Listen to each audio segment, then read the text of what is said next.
So I went to this art show today, and I'm not gonna lie, I wasn't really planning on going. Like, I'm not really an art show type of guy. I'm not really the dude who's like, yeah, let me go look at paintings for an hour. That's never really been me.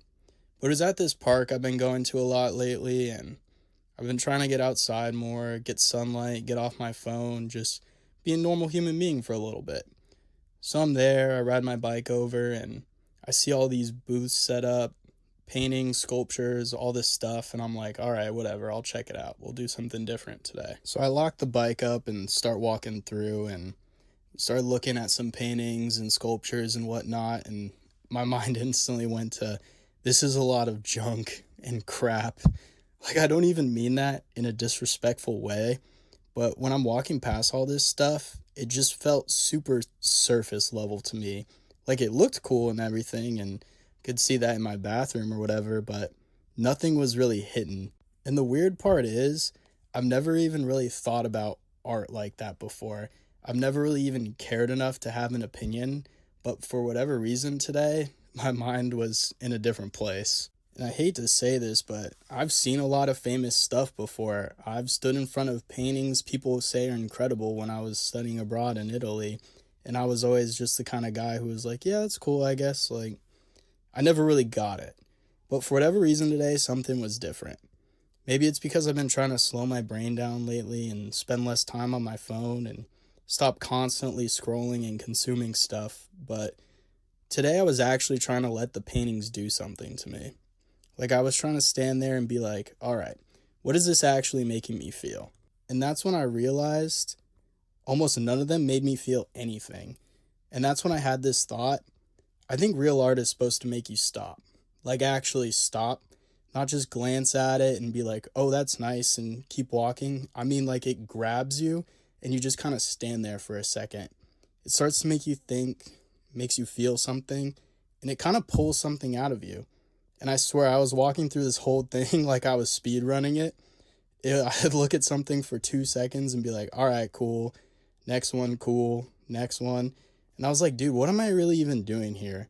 Am I not giving this a chance? Or is there just nothing here that's actually hitting? Because I was open minded today. I was really trying to appreciate this stuff. So I kind of made a little game in my head. I was like, all right, I'm going to find one thing that actually makes me stop. Like, just one, bro. Just one painting that makes me feel something. And I trugged along. I kept going through all the booths and everything. And I was getting towards the end. And I found this one that really made me pause. But what's really interesting about it is I don't even know if it was the painting itself that was so crazy. It just reminded me of something personal about myself. It reminded me of this time that I spent in Seattle and reminded me of a person and a time and place in my life. And I was like, oh, that's what this is all about. That's what makes something hit. It's not about how it looks, it's about what it unlocks in your brain. And I think that's when it really clicked for me. I don't think good art is supposed to just look cool. I think it's supposed to connect. And if it doesn't connect, it just feels like noise. And then right in the middle of all this, I see this kid in a stroller, and his stroller just has this insane setup. Like, it's got this pole, almost like a tripod selfie stick kind of thing, with an iPad mounted to the front. It's like right in front of the kid's face, bro. And the kid's just sitting there watching Bluey being pushed through this art show. And I just stopped there, struck, like, what are we doing, bro? Like, genuinely, what are we doing? We've got all this art, so to speak, around, and all these things are supposed to make you think. And this kid's just watching a screen the whole time. And I'm not even trying to hate. I get parenting's hard or whatever, but it just feels like such a weird moment for me because I was already thinking none of this stuff is really holding my attention. And then I see that and I'm like, maybe the problem isn't the art. Maybe it's us. Because I was doing the same thing, just in a different way. I wasn't watching an iPad, but I was mentally scrolling.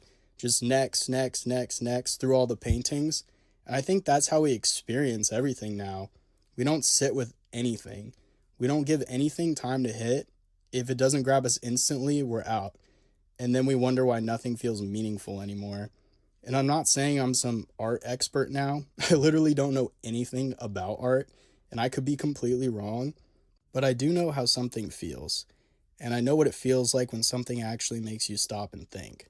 And most of the time, I don't think we give things a chance to do that anymore. And that's what I realized today. It's not about art specifically, but just in general.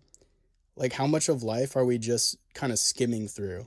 How much stuff are we walking past mentally because we're used to everything being fast, immediate, and constant stimulation? Because that one painting that actually hit for me, it wasn't even anything crazy. It just made me pause long enough to feel something. And I think that's pretty rare now. I don't know. I just feel like if something doesn't make you stop, if it doesn't make you think for even a second, then what's the point?